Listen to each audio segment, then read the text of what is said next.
مالک بن مرثد اپنے والد سے روایت کرتے ہیں، انہوں نے کہا، ابو ذر رضی اللہ عنہ نے کہا، میں نے کہا، اے اللہ کے رسول، کون سا عمل بندے کو آگ سے نجات دیتا ہے؟ آپ صلی اللہ علیہ وآلہ وسلم نے فرمایا، اللہ پر ایمان۔ میں نے کہا، اے اللہ کے نبی، کیا ایمان کے ساتھ کوئی عمل بھی ہے؟ آپ صلی اللہ علیہ وآلہ وسلم نے فرمایا، جو اللہ تعالیٰ نے اسے دیا ہے اس میں سے خرچ کرے۔ میں نے کہا، اے اللہ کے رسول، اگر وہ فقیر یعنی محتاج ہو، خرچ کرنے کے لیے کوئی چیز نہ پاتا ہو تو پھر آپ کا کیا خیال ہے؟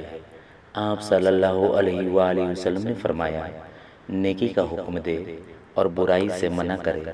میں نے کہا، اے اللہ کے رسول، اگر وہ کمزور یعنی عاجز ہو، نیکی کا حکم کرنے، برائی سے منع کرنے کی طاقت نہ رکھتا ہو، پھر آپ کا کیا خیال ہے؟ آپ صلی اللہ علیہ وآلہ وسلم نے فرمایا، کسی ناسمجھ یعنی بیوقوف کے لیے کام کرے۔ میں نے کہا، اگر وہ خود ناسمجھ ہو، کوئی کام کرنے کی طاقت نہ رکھتا ہو تو پھر آپ کا کیا خیال ہے؟ آپ صلی اللہ علیہ وآلہ وسلم نے فرمایا، مغلوب یعنی مظلوم کی مدد کرے۔ میں نے کہا، اگر وہ کمزور ہو، کسی مظلوم کی مدد کرنے کی طاقت نہ رکھتا ہو تو آپ کا کیا خیال ہے؟ آپ صلی اللہ علیہ وآلہ وسلم نے فرمایا، تم کیا چاہتے ہو؟